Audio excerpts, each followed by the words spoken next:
ছোট বাচ্চাদের আমাদের প্রত্যেকেরই ভালো লাগে, কিন্তু সেই ছোট বাচ্চাই যখন সারাক্ষণ মোবাইল নিয়ে খেলা করে আমরা কিন্তু তাদের বকি। আজকে এই ভিডিওর মাধ্যমে আমরা জেনে নেব এই বাচ্চাদের মোবাইলের প্রতি অ্যাডিকশনের কারণগুলো কি কি। শুধুমাত্র কি বাবা মায়েরাই দায়ী এই মোবাইলের পেছনে, না এর পেছনে আছে অন্য কোনো বড় রহস্য?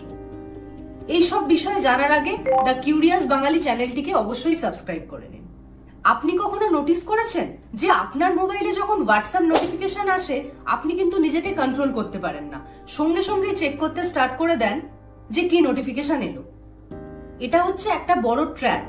হোয়াটসঅ্যাপ কোম্পানিগুলোর মতো এরকম অনেক কোম্পানি আছে যারা কোটি কোটি টাকা খরচ করে এই নোটিফিকেশনের সাউন্ড এবং কালার কম্বিনেশনে ডিজাইন করার জন্য, যেখানে হাইলি কোয়ালিফাইড এবং এক্সপিরিয়েন্স সাইকোলজিস্টদের হায়ার করা হয়। এবার আপনি যদি একজন প্রাপ্তবয়স্ক মানুষ হয়ে যদি নিজেকে কন্ট্রোল করতে না পারেন, তাহলে ভাবুন একটা বাচ্চার মনে এটা কিভাবে প্রভাব ফেলছে। বাচ্চাদের মোবাইলের প্রতি অ্যাডিকশন শুরু হয় আমাদেরই কিছু ভুল ডিসিশনের জন্য। যেমন ধরুন, ছোটবেলায় তারা খেতে না চাইলে তাদের জোর করে খাওয়ানোর বদলে আমরা তাদের হাতে একটা মোবাইল দিয়ে দিই। এর ফলে তাদের শুরু থেকেই মোবাইলের প্রতি একটা অ্যাডিকশন তৈরি হয়ে যায়। তাই কিছুদিন পর থেকে বাচ্চাকে মোবাইল ছাড়া খাওয়ানোটা একটা চ্যালেঞ্জিং হয়ে ওঠে, যেখানে খাওয়ানোটা বাচ্চার একটা বেসিক ফিজিওলজিক্যাল নিড, সেটাই কনভার্ট হয়ে যায় বাজে অভ্যাসে। প্রত্যেক বাবা মায়েরাই সারাক্ষণ মোবাইল ইউজ করতে থাকে, কিন্তু সেই জিনিসটা দেখেই যখন বাচ্চারা কপি করে, তারা নিজেদের হ্যাবিট চেঞ্জ না করে বাচ্চাদের উপর দোষ চাপিয়ে দেয়।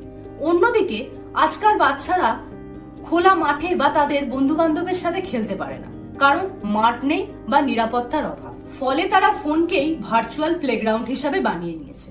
এতক্ষণ তো আলোচনা করলাম প্রবলেম নিয়ে, এবার আসা যাক একটা সলিউশনে। প্রথমেই মনে রাখবেন, আপনি বাচ্চাদের কি শেখাচ্ছেন সেটা ম্যাটার করে না।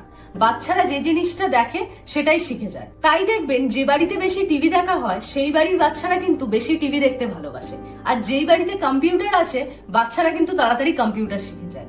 সুতরাং আপনি বাচ্চাদের সামনে মোবাইল দেখবেন না বই পড়বেন সেটা আপনার ডিসিশন।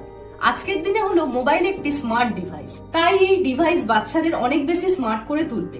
তাই বাচ্চাদের হাত থেকে টেকনোলজি কেড়ে না নিয়ে তার একটা নির্দিষ্ট টাইম লিমিট সেট করে দেওয়া বুদ্ধিমানের।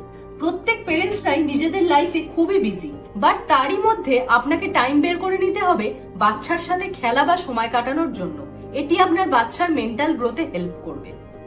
আর আপনি কমেন্ট করে জানান আপনার কোন ওপিনিয়নটা ভালো লাগলো, বা পেরেন্টসদের কোন স্টেপটা ফার্স্টে নেওয়া উচিত। আর ভিডিওটা ভালো লাগলে প্লিজ একটা লাইক করে দেবেন এবং সমস্ত পেরেন্টসদের শেয়ার করে দিন।